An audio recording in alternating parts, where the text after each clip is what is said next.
sure. Something eventful and fun.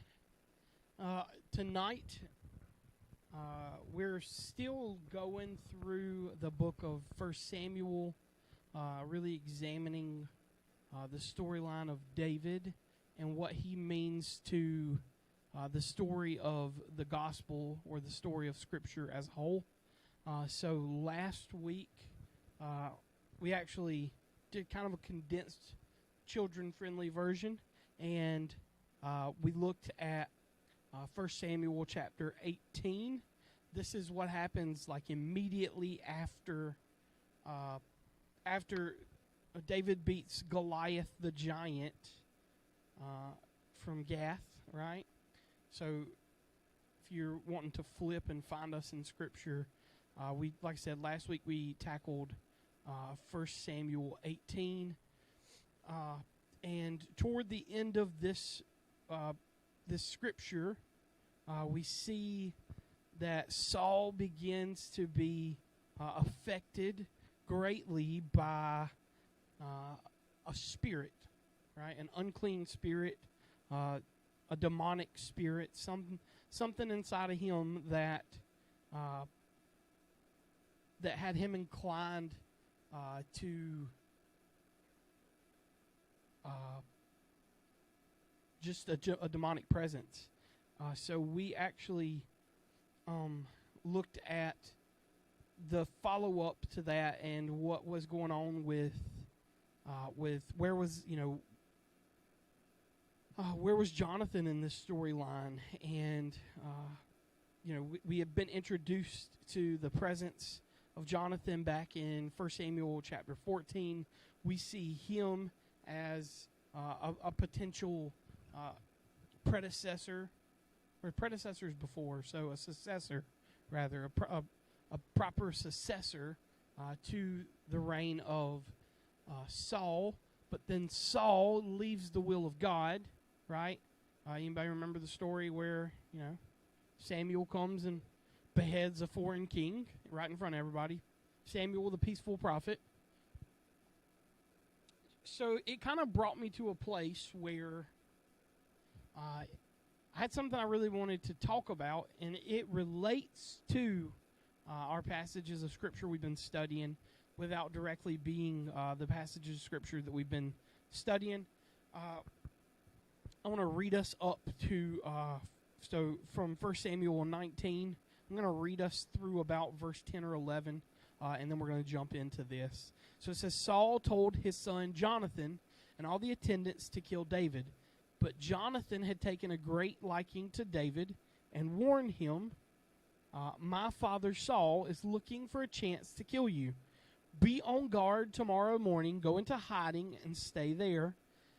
I will go out and stand with my father in the field where you are, and I'll speak to him about you and will tell you what I find out. Verse 4, Jonathan spoke well of David to Saul his father and said to him, let not the king do wrong to his servant David.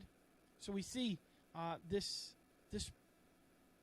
fair-minded presence that Jonathan, it goes to kind of show you that you can have any kind of roots, right? Saul obviously was a man who was very self-indulged. The modern term for this would be that Saul was actually very hedonistic. And so Saul was heavily into hedonism or self-indulgence. And Jonathan, the son of Saul, had a spirit that was inclined to follow the ways of God, right? And he stayed true to the will of God. So verse 4, Jonathan spoke well of David to Saul his father and said to him, let not the king do wrong to his servant David. He has not wronged you, and what he has done has benefited you greatly. He took his life in his hands when he killed the Philistine. The Lord won a great victory for all Israel, and you saw it and were glad. Why then would you do wrong to an innocent man like David, by killing him for no reason. So his own son is like, man, you're being jealous right now. You are peanut butter and jealous. Verse 6, Saul listened to Jonathan and took this oath, as surely as the Lord lives, David will not be put to death. So Jonathan called David and told him the whole conversation. He brought him to Saul, and David was with Saul as before. Verse 8, once more war broke out, and David went out and fought the Philistines. He struck them with such force that they fled before him. Verse 9 and verse 10 is kind of where we're going to find ourselves with a temporary stopping place in our study of David. Verse 8, but once more war broke out, and David went and fought the Philistines. He struck them with such force that they fled before him. Verse 9, but an evil spirit from the Lord came on Saul as he was sitting in his house with his spear in his hand, while David was playing the lyre. So we see David is still doing the servant's position to Saul, right?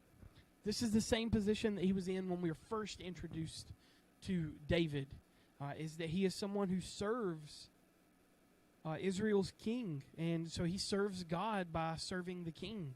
And here we are, the same David that Saul is trying to kill, right? The same David that Saul has threatened to take out is here before Saul, playing an instrument to soothe him, right? Saul tried to pin him to the wall with his spear, but David eluded him as Saul drove the spear into the wall. That night, David made good his escape. So from there, we'll continue next week in our storyline of David, but really quick tonight, and we're going to do something that it's a lot of information we're going to try and cover in a short amount of time. It might be something that is familiar to you. It's something that anybody that's ever really been through any amount of counseling or any amount of emotional treatment. You may not be familiar with the exact phrasing, but the terminology will be familiar to you.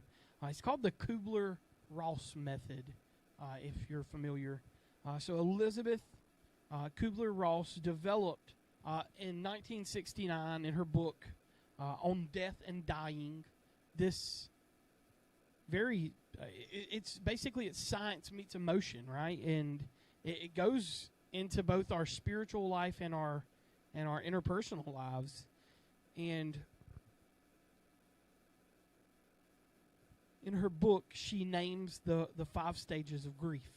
And that was in 1969, and it's still carrying true today, 53 years later.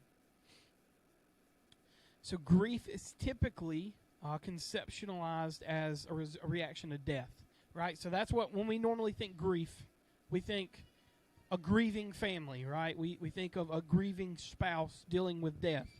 But what you have to realize is that it can actually occur as a result of pretty much anything that is unwanted or anything that is against what you hope for.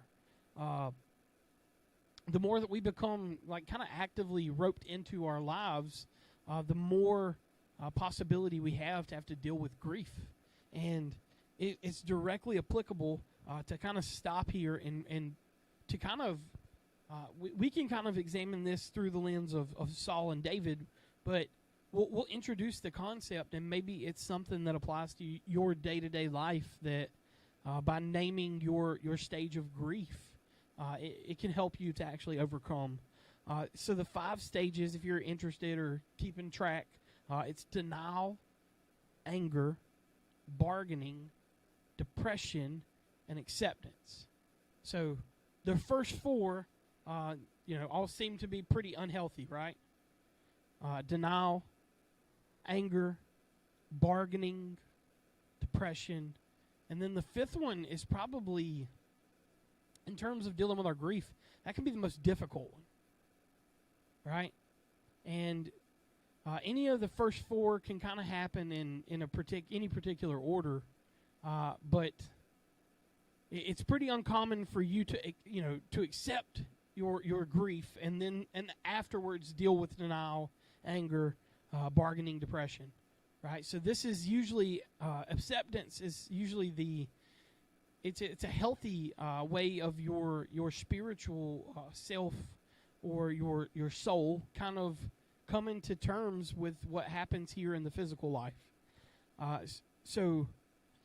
Examples of the denial stage. This can be through a breakup or divorce, right? So they're just upset.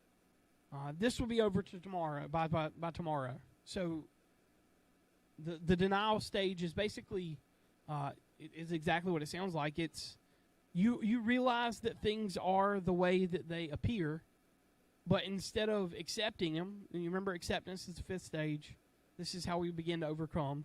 But through denial, we're basically refusing to accept reality. The second stage is one that is particularly near and dear to me and to a lot of people. It's the anger stage, right? And for most people, this is usually the stage that lasts the longest. This is the one that will consume you if you allow it. And anger also, I think, goes hand in hand with depression, the depression portion of dealing with your grief. But a third stage would be the bargaining stage. So basically, this was,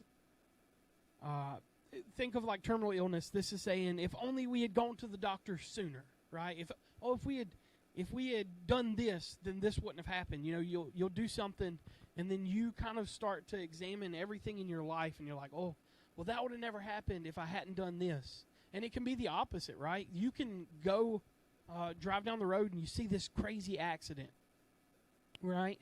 And you can go through the bargaining stage of grief, right? You're feeling grief for somebody who you don't know that was involved in this accident, because these things happen to you that caused you to be running that 15, 20 seconds late. And by missing that, you missed the accident. And then a lot of people will unhealthily go into the bargaining stage of grief. Like, you feel guilty about something that was in no way under your control. What we start to see is that, obviously, Saul is dealing with denial, right? He is in denial of the fact that David is inevitably going to be king. He's obviously angry because he wants to kill David, right? Bargaining, he is, you'll see in Scripture, he goes back to basically saying, oh, if I hadn't done this, God's favor would have never left me.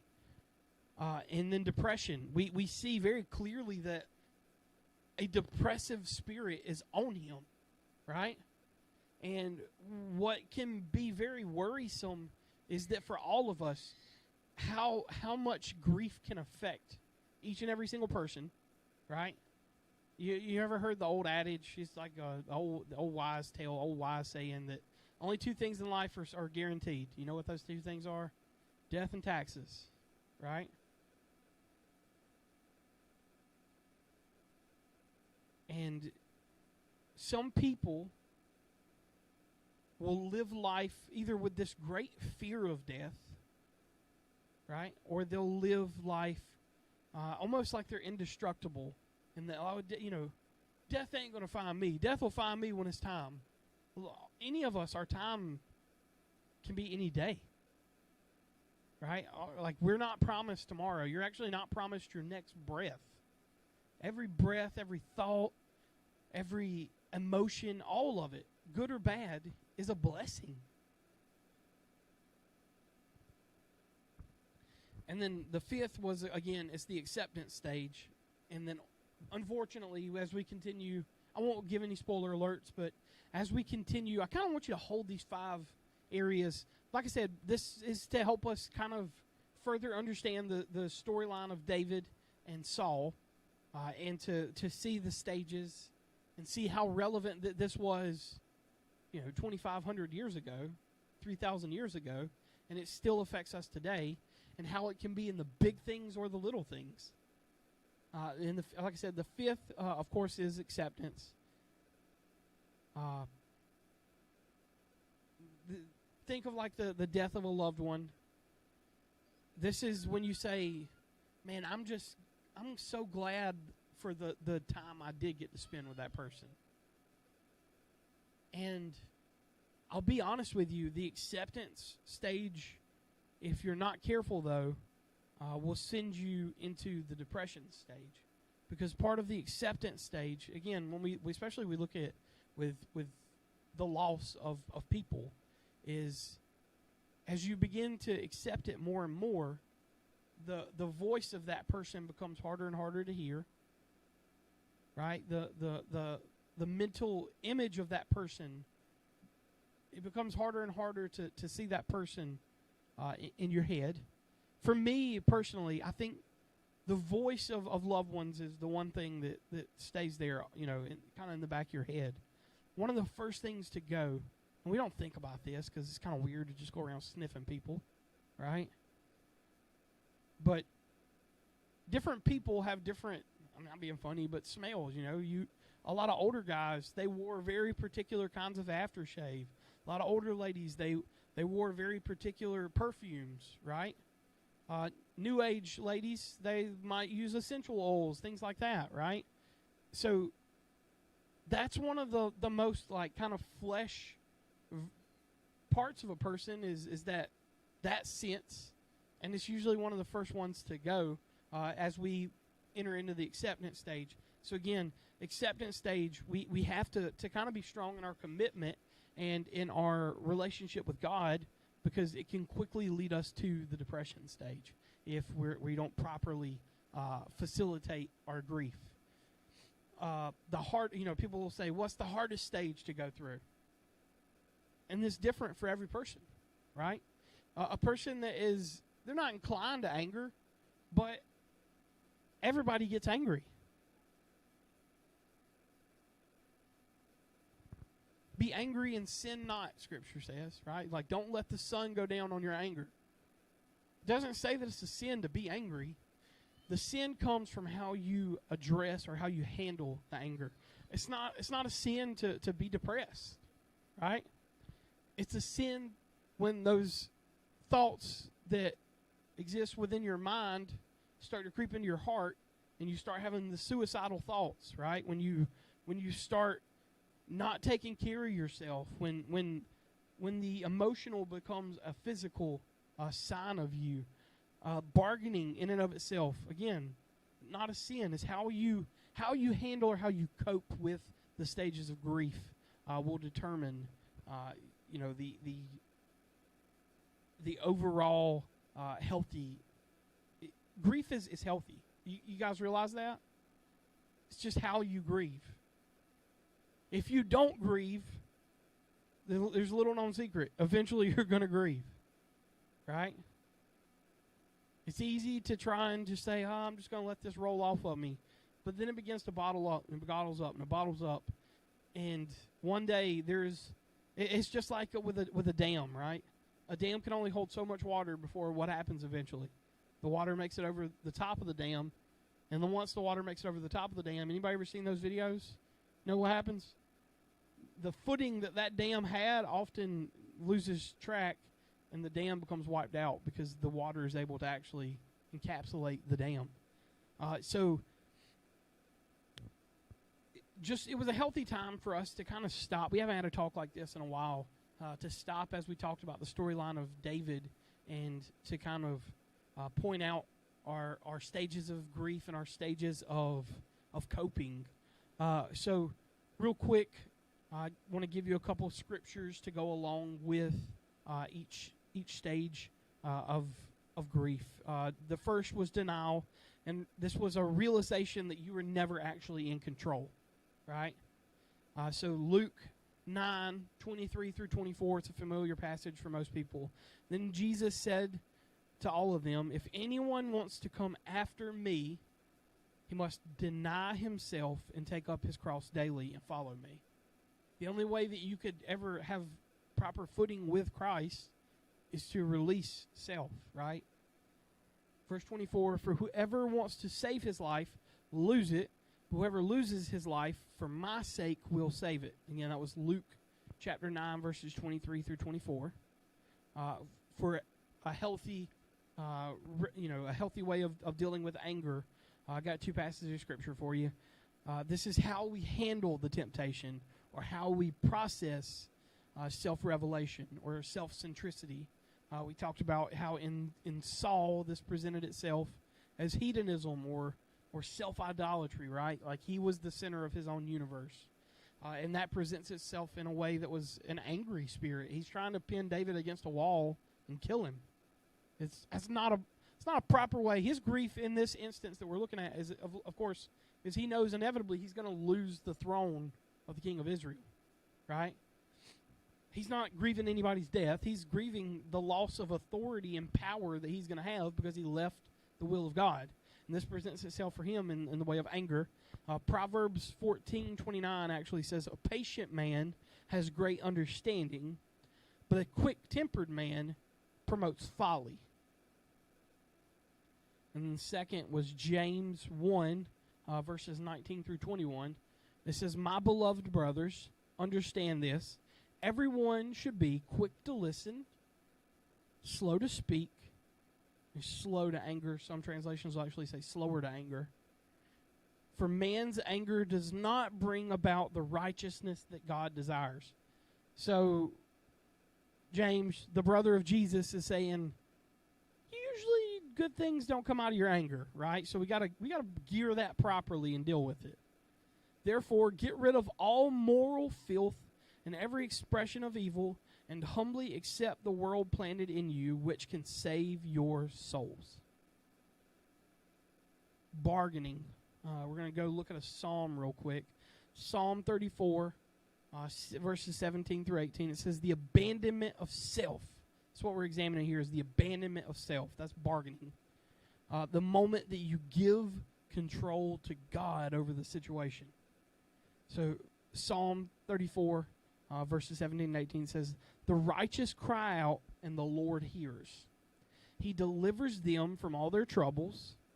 The Lord is near to the brokenhearted. He saves the contrite in spirit. The fourth stage, again, was depression. And this is